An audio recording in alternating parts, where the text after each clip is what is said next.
इधर स्वाति ने फंसाया, उधर ईडी कर गई खेल। सुप्रीम कोर्ट में बुरी तरह फंस गए केजरीवाल। सबूतों से जज हैरान, दलीलों ने बिगाड़ा खेल।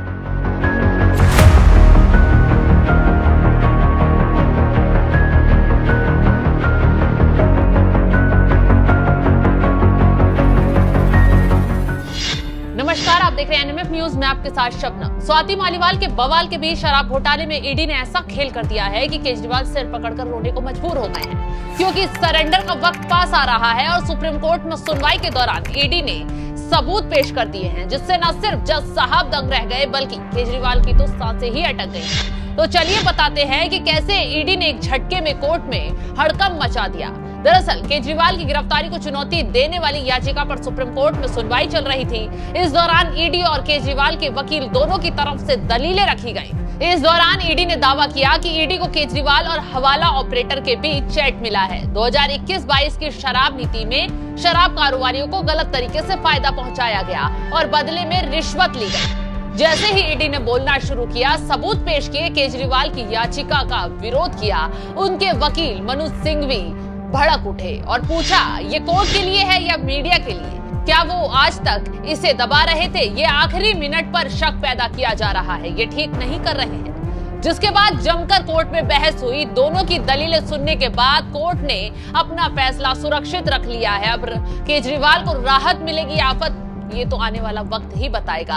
साथ ही दोनों पक्षों को अतिरिक्त दस्तावेज जमा कराने के लिए 1 सप्ताह का समय भी दिया गया है। इस दौरान ईडी और भी सबूत केजरीवाल के खिलाफ पेश करने वाली है। इसके साथ ही केजरीवाल को जमानत के लिए कोर्ट ने ट्रायल कोर्ट जाने के लिए कहा है। दूसरी तरफ ईडी ने राउज एवेन्यू कोर्ट में ऐसा धमाका कर दिया जिससे केजरीवाल की हालत ही खराब हो गई। दिल्ली की राउज एवेन्यू कोर्ट में शराब घोटाले मामले में 7वीं सप्लीमेंट्री चार्जशीट दाखिल की गई है। ईडी ने 200 पन्नों की चार्जशीट दाखिल की है। ईडी ने पहली बार मनी लॉन्ड्रिंग केस में किसी राजनीतिक दल को आरोपी बनाया है। इसी सप्लीमेंट्री चार्जशीट में दिल्ली के सीएम अरविंद केजरीवाल को भी आरोपी बनाया गया है। शराब घोटाले मामले में ईडी ने अब तक कुल 8 चार्जशीट दाखिल की है, जिसमें 1 मेन चार्जशीट और 7 सप्लीमेंट्री चार्जशीट है। तो ईडी ने चार्जशीट में केजरीवाल को आरोपी बनाकर आम आदमी पार्टी की मुश्किलें बढ़ा दी हैं। तो आगे कुछ बताएं उससे पहले आरोप पत्र में सूत्रों के मुताबिक क्या कुछ आरोप लगाए गए हैं, चलिए बताते हैं। आरोप पत्र में क्या क्या कहा गया है। आरोप पत्र के मुताबिक मनीष सिसोदिया और के कविता के साथ अरविंद केजरीवाल भी मास्टरमाइंड हैं। ईडी ने अपने आरोप पत्र में आपको आरोपी के रूप में नामित किया है। पहली बार किसी राजनीतिक दल को मनी लॉन्ड्रिंग जांच में आरोपी के रूप में नामित किया गया है। ईडी ने कहा है कि पीएमएलए की धारा 70 के तहत आप कंपनी के रूप में मुकदमा चलाने के लिए उत्तरदायी है। ईडी का कहना है कि मनी लॉन्ड्रिंग जांच से पता चलता है कि अपराध की आय का इस्तेमाल आम आदमी पार्टी ने अपने गोवा चुनाव अभियान में लगाया गया।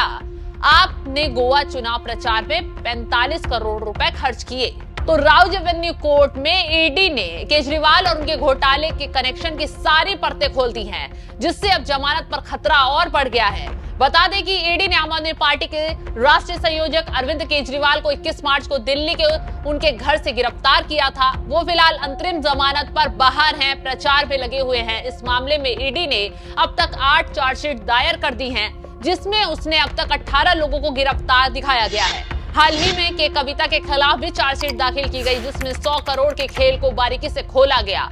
अब हालात बता रहे हैं कि केजरीवाल चारों तरफ से फंस गए हैं। अब राहत मिलने की उम्मीद दिखाई नहीं दे रही है। तो इस खबर पर आपकी राय क्या है, हमें कमेंट कर जरूर बताएं।